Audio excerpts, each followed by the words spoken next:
মধ্যপ্রাচ্যের রাজনীতিতে আজ এক ভয়াবহ ভূকম্প। বছরের পর বছর ধরে যে ইরানকে অর্থনৈতিক অবরোধের কারাগারে বন্দী করতে ওয়াশিংটন মরিয়া হয়ে উঠেছিল, আজ তারাই তেহরানের পায়ের কাছে এসে নতজানু হয়েছে।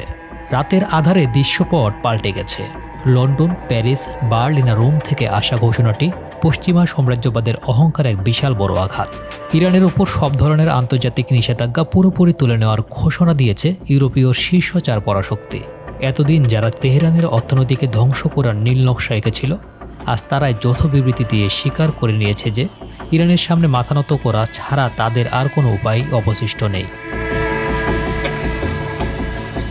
বিশেষজ্ঞদের মতে পশ্চিমাদের এই সিদ্ধান্ত কেবল একটি কূটনৈতিক পদক্ষেপ নয়, এটি তাদের এক ধরনের কৌশলগত আত্মসমর্পণ।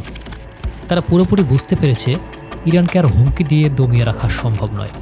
ইরান যে আপোষহীন ও ইস্পাত কঠিন অবস্থান নিয়েছিল, শেষ পর্যন্ত বিশ্ব নেতারা তা মেনে নিতে বাধ্য হয়েছেন। ইউরোপীয় নেতারা এখন বলছেন একটি দীর্ঘমেয়াদী সমাধানের লক্ষ্যে তারা ওয়াশিংটন ও তেহরানের সঙ্গে নিবিড়ভাবে কাজ করবেন। এটি ইরানের প্রাপ্য আন্তর্জাতিক মর্যাদা ও শক্তির অবিসংবাদিত স্বীকৃতি।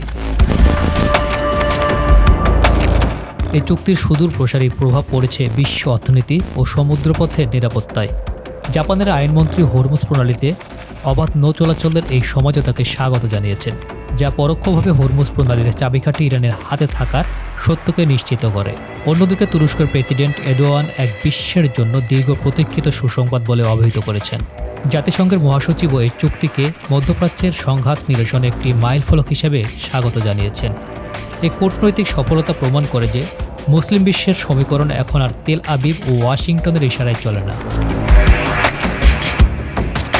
মার্কিন ও ইসরায়েলি ষড়যন্ত্রের জাল ছিন্ন করে এই চুক্তির মূল কারিগর হিসেবে আবির্ভূত হয়েছে কাতার এবং পাকিস্তান। ওয়াশিংটনের যুদ্ধবাজ লবিস্ট কিংবা ট্রাম্পের মতো নেতা যারা ইরানের বিরুদ্ধে সবসময় যুদ্ধের দামামা বাজিয়ে ফয়দা লুটতে চেয়েছিল, এই চুক্তি তাদের মুখে এক বিরাট চপেটাঘাত।